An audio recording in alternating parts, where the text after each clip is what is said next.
Ako, alam niyo po ba kung nasaan tayo ngayon? Tayo po ngayon ay nasa San Juan, La Union. Ang ginamit natin color scheme dito, monochromatic gray. White and gray with an accent of gold.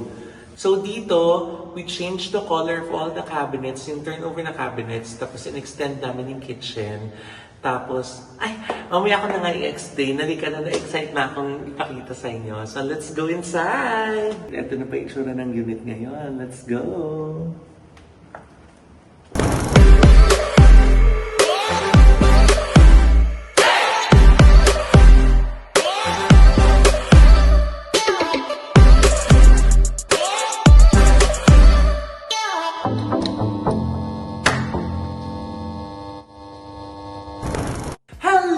Your Ma'am Lois Patton. Welcome back to my channel. Kamusta po kayo? Naku, alam niyo po ba kung nasaan tayo ngayon? Tayo po ngayon ay nasa San Juan, La Union. O, di ba? Hanggang dito talaga nakarating kami. Kasi nga meron po tayong client na nagkaroon ng property dito. Taga-abroad po sila and they want this to be their retirement home. Pero kung makikita niyo po, para po tayo nasa hotel, kasi ito po isang resort condotel. So lahat ng mga units po dito, yung mga owners, pinaparent nila, managed by the resort, yung mga rooms. So yung mga kwarto po dito, para siyang mga hotel room. Kagaya po niya, no?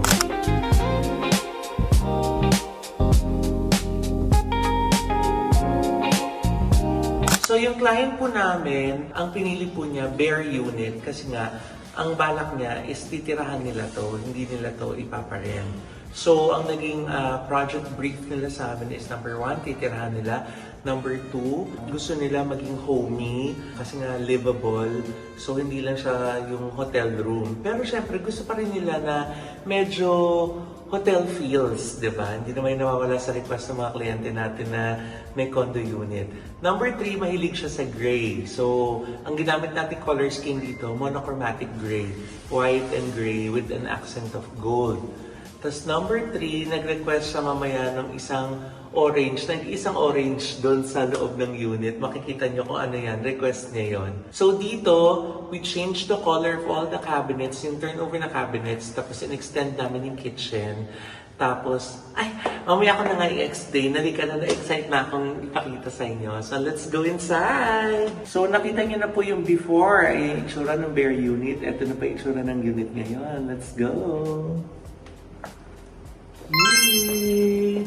Welcome! Ayan! So, as you can see, ayan ating pagpasok po dito sa sa door, to our left is yung bathroom. So, wala po kaming ginawa sa bathroom. Pero hindi ko rin matiis na hindi siya lagyan ng konting design. So, nilagyan po natin ng painting, pero as is na po itong bathroom nila. Dahil maganda naman na po talaga siya. Tapos, meron na rin siya shower enclosure dito. Tapos, nilagyan ko lang siya ng painting na parang waves ng ocean kasi nga by the beach po tayo. So, ang talagang naging peg po natin dito para sa unit na to is elegant coastal chic. Wow! Di ba? So, yun yung tinry po natin i-achieve dito na kailangan elegante, tapos may coastal feel pa rin. Tapos, syempre, chic siya, di ba? So, as you can see, lahat po ng mga cabinets dito, mga turnover cabinets po ito, made of wood. So, brown po ito noon, kakulay nitong brown na to.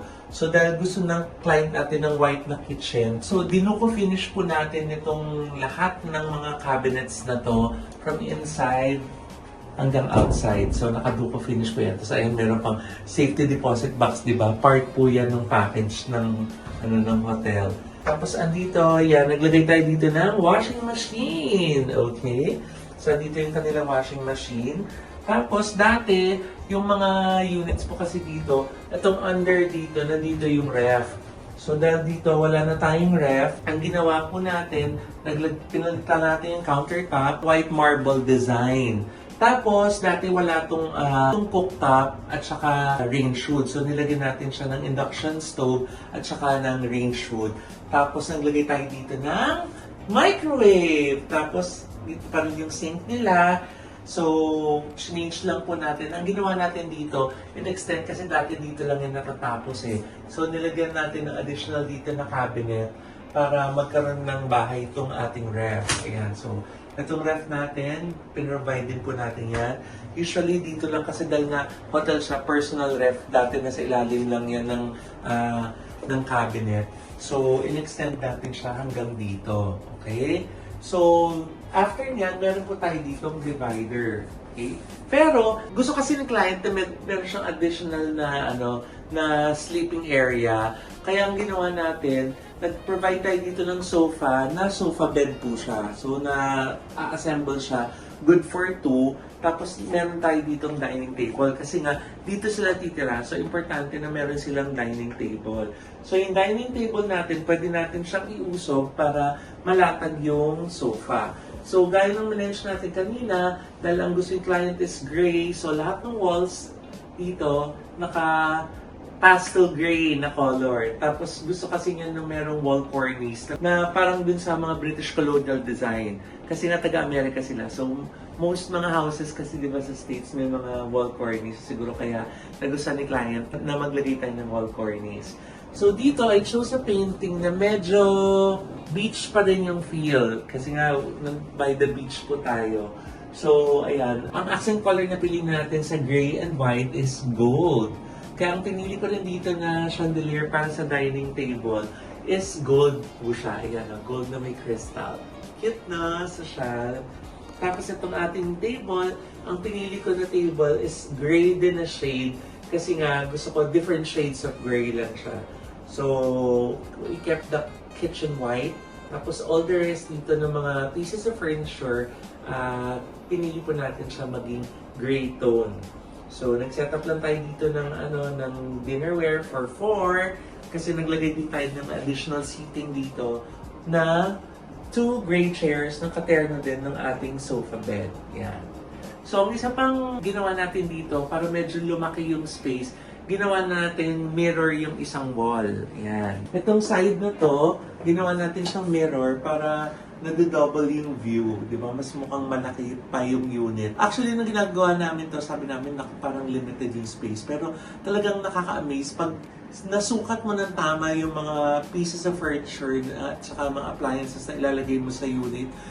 Pag nalagay mo na siya, ang saya kasi parang feeling ko lumuluwag yung space lalo. So ayan, ito yung ating living/dining area. So bago tayo pumunta dito sa bedroom, na-request din kasi ni client na sana lagyan namin ng divider para if in case may guest sila tapos kailangan nila ng privacy, makukuha pa rin nila yung desire nila na privacy. So naglagay tayo dito ng glass partition.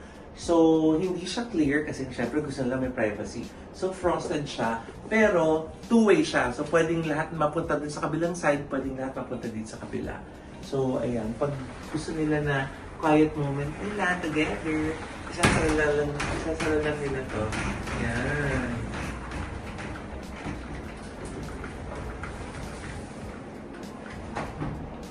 Ayan. Pero, ang maganda dito, pwede mo rin siyang buksan dito sa kabilang side. Oh, bongga! Para kung halimbawa naman na gusto ng guest dito na manood ng TV, makakanood pa rin sila ng TV. Yan. Bongga! So, welcome to the bedroom! So, magkatapos ng ating sala/dining area, andito naman tayo ngayon sa kanilang posh na bedroom. So, this is their bedroom. Okay? So, queen size yung bed natin. Gaya na madalas na na-request sa atin, pull-up bed po ito. Ayan. Yay! Yan. Pull-up siya. So, may storage siya sa ilalim. Okay? Yan. Tapos, ito yung sinasabi ko kanina na special request ng client. Gusto talaga yan ng footboard bench na kulay orange. Bumili ako ng bench, pero hindi kasi siya kulay orange. So, pinare-upholster po natin siya. So, nag-match naman siya kasi nga, ang accent color natin dito is gold. So, parang din siyang color gold, di ba? Saka gold din yung paanan niya. Kaya, nag-blend naman siya dito sa ating bedroom. Tapos ito, nakita na ko dito sa kulay blue na to na lamp kasi nagko-complement siya, para siyang bluish gray. Nagko-complement siya dito sa gray natin na bed. Tapos ang pinili natin na painting is white and gold na parang kita niyo, parang siyang seashell, di ba? Na parang buntot ng mermaid na hindi ko maintindihan. Pero parang nakaka-ocean feel siya. Kaya ko siya nagustuhan. Kaya yan yung pinili natin na design. Tapos may wall cornice pa rin dito to frame yung ating mga parts ng wall. Okay? So, this is a queen size bed again. So, kaya po ang dalawa. Para po talaga ito pang couple bed. Okay? So, ang isa pa yung request ng client is additional storage. So, dito sa bedroom, binigyan natin sila ng more cabinets. Pero, ang ginawa nating design dito is meron na rin siyang parang vanity table dito sa harap. Just in case na kailangan niya magsulat or mag-makeup or patungan ng mga stuff. So, meron po siya mga drawers dito.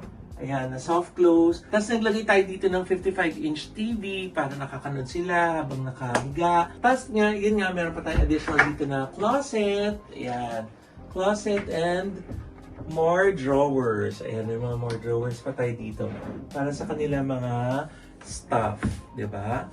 Tapos naglagay tayo dito ng gray na chair.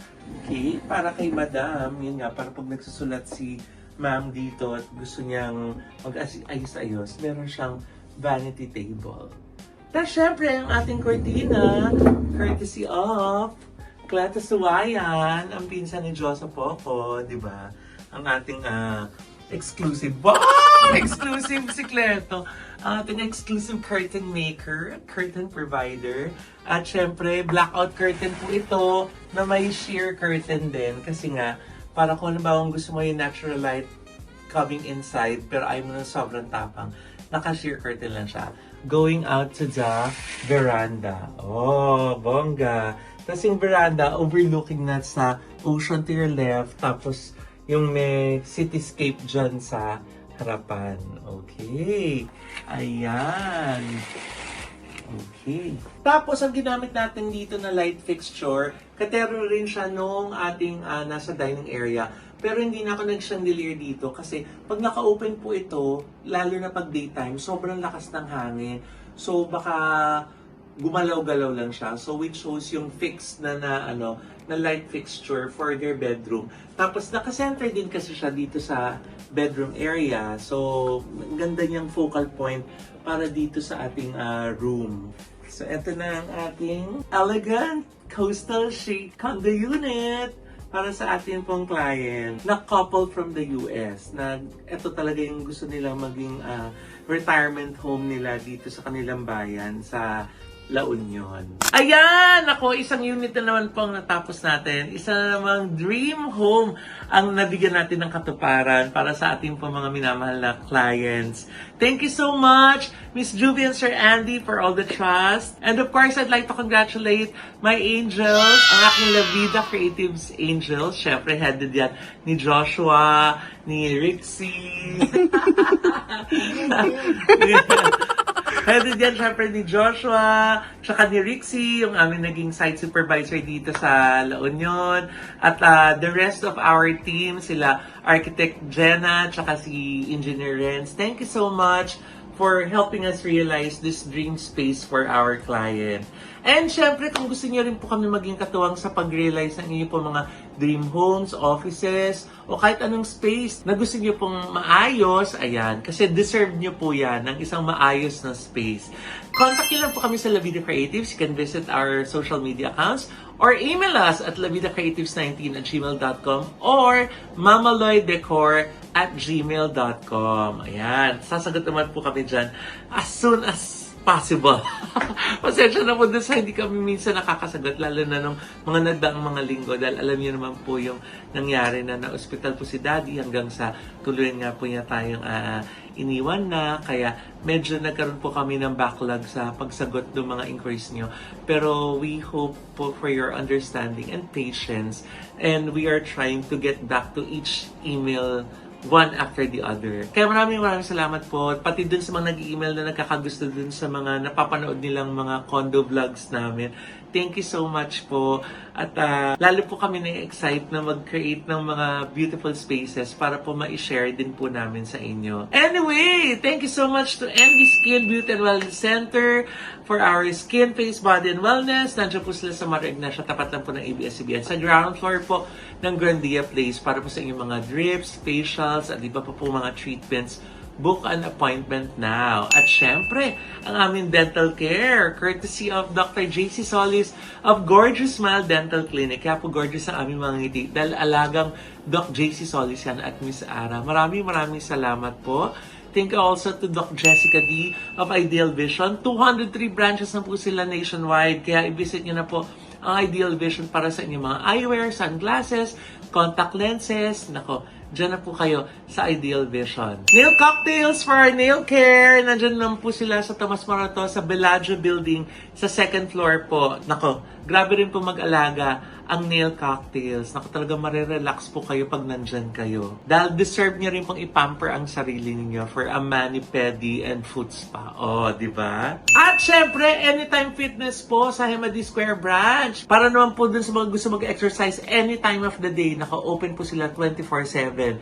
Ang Anytime Fitness Hemadi Square Branch. Diyan po yung branch namin. Diyan po kayo mag-enroll para mali yung magkita po tayo sa isa sa mga exercise natin. O, di ba? At kung kayo naman po ay nagka-crave ng chicken inasal, nako, i-try nyo na po ang chicks inasal. Ang sarap po ng chicken inasal nila. Pati yung barbecue, meron silang liempo, may chicken inasal, may mga pansit, yung java rice nila, ay grabe ang sarap. At saka meron sila dyan mga budal bilao, yung mga pang-budal fight na pambarkada, pang-pamilya, pang-barangay. Subukan nyo na po ang sarap ng chicks inasal. Para naman po sa mga mag-grocery dyan ngayong Pasko at any time of the year, nako, para po ma-stretch nyo po ang inyong budget, dyan na po kayo sa Ultra Mega. Ang bongga po talaga ng Ultra Mega dahil talagang presyong mas mababa pa sa sari-sari store. Dahil yung mga sari-sari store at mga mini groceries, dyan po mismo namimili sa Ultra Mega. Kaya ano pang hinihintay nyo? Dyan na po tayo sa Ultra Mega Retail and Wholesale Store. Meron po silang 39 branches nationwide. Kaya hanapin nyo na po yung pinakamalapit sa inyo para bonggang-bonggang makapamili kayo ng mga murang mga grocery items. At kung gusto naman pong mag-out of town ngayong Pasko, nako, dyan na po kayo sa Highland Valley Resort. Kasi ang ganda-ganda po talaga ngayon ng Highland Valley. Every Christmas naman, syempre na nagde-decorate yan ng ating friend na si kamahalang Michael Ruiz na nag-celebrate ng birthday kahapon. Happy birthday, Mike! I love you so much, alam mo yan. And I love you to Tita Geng of Highland Valley Resort and Tita Jules at kanilang pamilya. Yan ang ating second family sa Pantabangan, Nueva Ecija. Kung saan nandyan po ang Highland Valley Resort, the biggest water park in the north, nandyan po sa kanila. At ang bongga din po, hindi lang ngayong Pasko, year-round, marami po silang promo. Kaya i-visit nyo na po yung kanilang mga social media accounts para po makapag-book po kayo ng stay sa Highland Valley Resort. At kung kayo naman po ay magsisibu, nako, dyan naman po sa Medellin, Cebu, meron pong posh na napaka-serene at halos exclusive na place para po sa inyo, ang Acropora Beach Resort. Maganda po talaga dyan. Namimiss na po namin pumunta dyan sa Acropora. Kaya sana makapunta kami soon. Di ba, Miss Tatsley? Thank you so much. At saka yung mga NCLEX passers po, lalo na yung mga nasa US, nasa ibang state, pero gusto magtrabaho sa New York. Nako, mag-email na po kayo sa White House Cares ni Miss Rose Santos. Dahil talagang grabe mag-alaga si Miss Rose ng kanyang mga nurses. I-email niyo lang po sila dyan sa kanilang email address or i-visit niyo yung kanilang mga social media accounts para rin po makapag-inquire kayo. Dahil sasagutin kayo agad ni Miss Rose Santos. At syempre, huwag niyo po kalimutan manood at mag-subscribe sa OG Showbiz Update for your daily showbiz and entertainment news. Yan, andyan po kami ni Nay OG kasama sila Jex, Joseph Poco, at Mrena. Mag-subscribe na rin po kayo at i-chika niyo na rin po sa inyong mga family and friends para mas marami po tayo nag-good vibes every time na nanonood tayo dyan. At syempre naman po, huwag niyo naman pong kalimutang manood at mag-subscribe dito sa Mamalo YouTube channel para po marami rin po tayo ma-inspire dun sa mga ginagawa po natin ng mga houses at condo units. At syempre mga behind the scenes sa mga ganap namin, sa mga kung saan kami nagpupuntang mga food park, mga resorts, at mga celebrity events. Okay, nako, maraming salamat po din sa mga nagpahatid ng kanilang mga Christmas gifts. I love you sa inyo lahat, hindi ko na po kayo maisa-isa, pero thank you so much po. It means a lot po, and I super appreciate na naalala niyo po ako, especially this Christmas time, at especially during this time of grief ng aming family. Maraming salamat pa rin po sa mga patuloy na nagpapaabot ng kanilang condolences sa akin po at sa amin po pamilya. Of course, syempre, we miss Daddy all the time. Kaya mas malungkot dahil nga ngayong December 23, anniversary nila ni Mami, tapos Pasko, tapos birthday niya sa 31, kaya pero laban lang, kaya yan. We know that Daddy is in a better and happier place. At we find comfort na alam namin marami po nagdadasal po para sa kanya at para rin po sa amin. Maraming salamat po. Maligayang Pasko po sa inyong lahat. May this Christmas bring not only joy, but also peace, and also prosperity for every families here in the Philippines and of course in the world. Sana po ay masaya ang ating mga pamilya magsama-sama ngayong Pasko at yung mga nagkakantampuhan, magkapatawaran at patuloy po nating pamayaniin ang pag-ibig sa ating puso at sa ating tahanan at sa ating bansa at sa ating mundo. And I thank you. Wow, parang Miss Universe. Hindi, totoo po. May love, peace, hope, joy abound in our homes and in the whole world. Maraming salamat po. Maligayang Pasko. I love you. Kita-kita po tayo hanggang sa muli. Bye!